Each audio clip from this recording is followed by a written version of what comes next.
She made America laugh as the feisty, no-nonsense granny on the Beverly Hillbillies, but behind the scenes, Irene Ryan lived a life far removed from the backwoods matriarch she portrayed. With a career that spanned vaudeville, radio, Broadway, and television, Ryan was more than just Granny. She was a seasoned performer with a lifetime of experience. But what happened after the cameras stopped rolling? From her marriage and financial success to the eerie, abandoned house linked to her name, Ryan's later years took an unexpected and heartbreaking turn. And sadly, just as she was embracing a new chapter in her career, tragedy struck. Stay with us as we uncover the fascinating, little-known story of Irene Ryan, her rise to fame, her final days, and the legacy she left behind. Childhood. Irene Ryan, born Irene Noblette on October 17, 1902 in El Paso, Texas, got her first taste of show business at a young age. At just 11 years old, she stepped onto the stage at San Francisco's Valencia Theater for an amateur contest, and walked away with a $3 prize for singing Pretty Baby. It was clear early on that Irene was meant for the spotlight, but it would take a few more years before she officially launched her career. At 14, determined to make it in the industry, she landed a job with a California stock company by fibbing about her age, since legally she was too young to work under the state's child labor laws. School never really held her interest. She completed only 2 years of high school before deciding to fully commit to the stage. She spent the next 4 years honing her craft in stock theater before setting out to make a name for herself in show business. Irene found her stride in musical comedy and variety shows, traveling across California to perform. During that time, she met Tim Ryan, a fellow vaudeville performer. The two quickly became a duo, both on and off the stage, eventually marrying in 1922. Their relationship lasted for 20 years, not just as husband and wife, but as professional partners, bringing them both great success in the entertainment world. Career. After making a name for themselves in vaudeville, Irene and Tim Ryan successfully transitioned to radio, where they launched their own program, Tim and Irene. The duo became known for their hilarious Dumb Dora act, a comedic routine featuring a scatterbrained but lovable woman, which quickly became a nationwide sensation. Their growing popularity led to appearances on major shows of the time, including The Rudy Valley Show and The Bob Hope Show. As Irene's comedic talents shone on radio, she also began making her mark on the silver screen.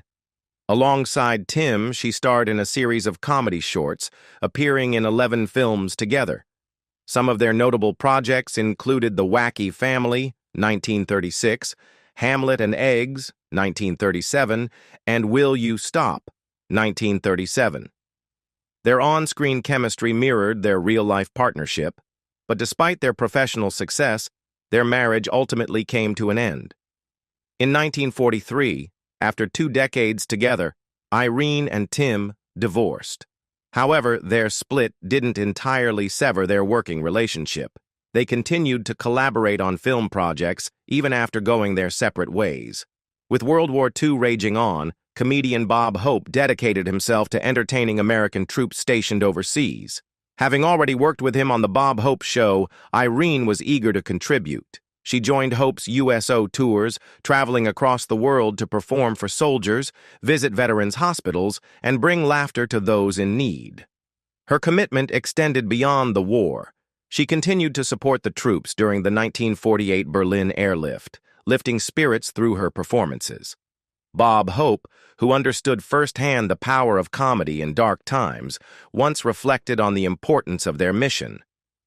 "Believe me when I say that, laughter up at the front lines is a very precious thing. Precious to those grand guys who are giving and taking the awful business that goes on there," he said.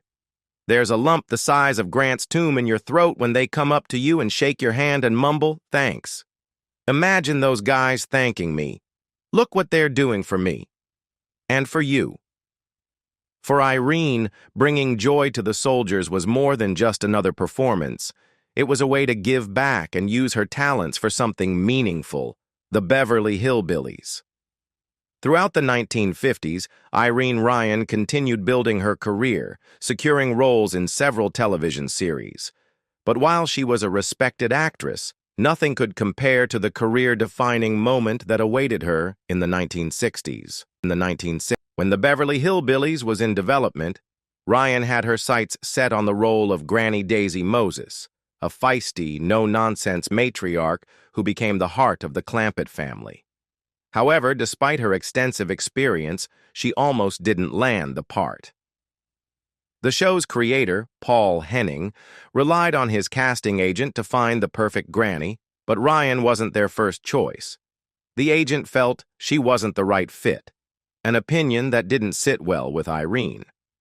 Determined not to be overlooked, Ryan took matters into her own hands.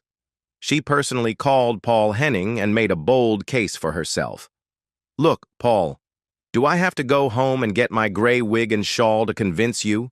she challenged, according to the El Paso Times. "If you get anybody older to play the role, she won't be able to stand the pace. I know what those 7-to-7 schedules are like." Her passion and confidence won her another audition, but Henning later recalled a slightly different version of events. Speaking to Emmy TV Legends, he explained that Ryan had stopped by his office one day, and he asked her directly if she thought she could play a hillbilly. Without missing a beat, she launched into a story that left no doubt in his mind. "Are you kidding?" she said. "I was in a stock company, and we played a theater in Arkansas. We kept waiting for the curtain to go up backstage, and finally, when it didn't, we went to the manager and asked why he hadn't let the people in. He said if he let them in before the curtain went up, they'd whittle away the seats. So yeah, I know hillbillies." That was all Henning needed to hear. Irene Ryan had not only the experience but the perfect grit and humor to bring Granny Moses to life. Irene Ryan, Granny. Paul Henning recalled that when the time came for screen tests, Irene Ryan's audition left no doubt about who should play Granny. "B. Benaderet was there to try out for the role of Granny," Henning explained. "And as soon as Irene Ryan read the part, B came over to me and said, 'There's Granny.' She was just wonderful." With that, Irene Ryan secured the role that would define her career, Granny Daisy Moses on the Beverly Hillbillies. Premiering in 1962, the sitcom quickly became a cultural phenomenon. The show followed Jed Clampett, played by Buddy Ebsen, a simple countryman who suddenly became a millionaire after discovering oil on his land. Instead of living lavishly in his familiar rural surroundings, he packed up his family and moved to Beverly Hills, creating a comedic clash between old-fashioned country ways and high society living. Alongside Ebsen, the cast included Max Baer Jr. as the dim-witted but lovable Jethro Bodine, Donna Douglas as the sweet and charming Ellie Mae Clampett, and, of course, Irene Ryan as Granny, the feisty, no-nonsense family matriarch who kept everyone in line. Audiences fell in love with the show instantly. Within just 3 weeks of its debut, the Beverly Hillbillies skyrocketed to the #1 spot. One spot, setting a record for the fastest rise to the top in television history, according to IMDb. It even outperformed Bob Hope's legendary show in audience surveys, an achievement no other program had managed at the time. Behind the scenes, however, the producers kept a few secrets from the public, ensuring that the magic of the show remained intact. Even decades later, the Beverly Hillbillies remains a beloved classic, with reruns still airing for new generations to enjoy. Even after securing the role, Ryan never let herself feel too comfortable. Despite the Beverly Hillbillies becoming one of the biggest hits on television, she carried an underlying fear that her job could disappear at any moment. In a 1965 interview with the Star-Gazette, she admitted, "I'm the first one on the set for every scene. All my life I've been on time. I was always scared I would be fired. And you know something? I'm still scared." That fear wasn't unfounded.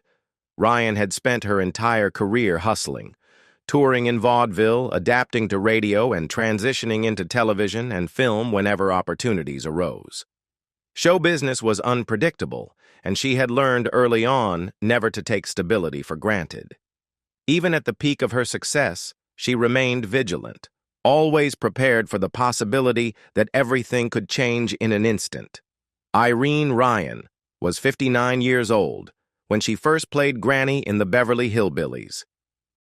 One of the most surprising things about Irene Ryan's portrayal of Granny Daisy Moses in the Beverly Hillbillies was just how much older she appeared on screen compared to her actual age. When the show debuted in 1962, Ryan was only 59 years old, far from the elderly matriarch she convincingly played. Granny, who frequently reminisced about the Civil War and other 19th century events, was supposed to be in her 80s. Considering that she was Jed Clampett's mother-in-law and that Jed himself wasn't exactly young, Granny was depicted as a tough-as-nails old woman well into her twilight years.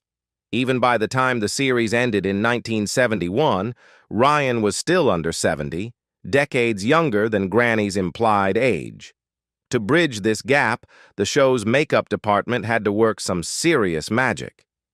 Every filming day, Ryan underwent a transformation that required heavy makeup applications to age her face. The team used a combination of wrinkles, shadows, and contouring techniques to add depth and exaggerate lines, making her appear far older than she really was. Her signature gray wig, along with her frumpy, old-fashioned costumes, further completed the illusion. The aging process employed on the Beverly Hillbillies was so effective that audiences at the time had no idea Ryan wasn't a real elderly woman. The techniques used on her later became standard practice for television and film, influencing the makeup approach seen in shows like The Golden Girls. On the lower-resolution televisions of the 1960s and 1970s, the transformation was seamless. Only with the advent of high-definition technology decades later did some of the makeup tricks become more noticeable. Even so, Ryan's performance was so convincing that even today, viewers rarely question her age. Irene Ryan portrayed Granny for all of the 274 episodes aired of the Beverly Hillbillies. The show ended in 1971 after 9 seasons. By that time, it had been nominated and won several awards, and Irene wasn't left out. She was nominated for an Emmy in 1963 and 1964, both for outstanding continued performance by an actress in a series. Irene Ryan wanted to play Granny for as long as she could. If there was one word missing from Irene Ryan's vocabulary, it was retirement. Ryan had no plans to step away from acting. She wanted to play the role forever. In an interview with the Sydney Morning Herald, she made her stance crystal clear. "Retire? Honey, I want to die with my boots on," she declared. For Ryan, quitting simply wasn't an option. Her success on the Beverly Hillbillies was everything she had dreamed of, but she discovered that fans only recognized her when she spoke. "My voice always gives me away," she explained. "I can walk down the street and not be noticed until I speak. Then everyone turns around." At the time of the interview, Ryan was in Sydney for a special appearance at the South Sydney Junior Leagues Club. While she kept the details of her act under wraps, she did hint that a few of Granny's signature items were tucked away in her luggage. Taking Granny from the small screen to the stage wasn't something Ryan shied away from. Audiences couldn't get enough of the character in a live setting. "People love Granny done on stage. I did her in Las Vegas, and she went down like a bomb," she shared, noting the character's immense popularity. Despite being so closely tied to Granny, Ryan herself was quite different from the no-nonsense, tough-love matriarch she played. Off-screen, she was warm, kind, and had a career that spanned over 5 decades, performing in nearly every corner of the entertainment industry. There was only one type of show she had never done. "I won't say how old I am, but I've played in every type of show business for over 50 years except burlesque. I was never the type," she admitted with a laugh. But no matter what, she had no plans to slow down. "I want to go on playing Granny till I drop. I think that when people say retire, they just lay down and die." Ryan found success on Broadway. After the Beverly Hillbillies, After the Beverly Hillbillies ended, Irene Ryan didn't stick around in Hollywood for long. Rather than continuing with film or television, she returned to her first love, live theater. Reflecting on her passion for the stage, she told the El Paso Times, "Nothing will ever take the place of the live stage for an actor, but television's here to stay, and it's about the greatest entertainment medium we've ever known." Ryan took on a new challenge in the world of Broadway, landing the role of Berta, the feisty grandmother, in Bob Fosse's musical Pippin. Even in her 70s, she captivated audiences, earning a Tony Award nomination in 1973 for Best Featured Actress in a Musical. This was in addition to her 2 Emmy nominations for her role as Granny on the Beverly Hillbillies in 1963 and 1964. Her performance of No Time at All became an instant hit, bringing the house down night after night. The New York Times praised her ability to steal the show, writing, "In Pippin, as those who have seen the show know, she was on stage for only about 10 minutes and stopped the show cold. John Rubinstein was left on stage after her exit unable to speak his next line until her applause diminished." At just 5 feet 2 inches, Ryan may have been small in stature, but she had boundless energy, often staying backstage with the crew long after her performance was over.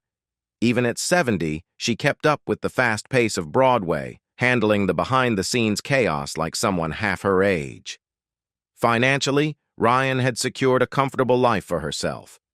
Thanks to years of smart investments and careful saving, she had a net worth of $1 million at the time of her passing on April 26, 1973. She continued acting right up until the very end, suffering a stroke while performing on stage.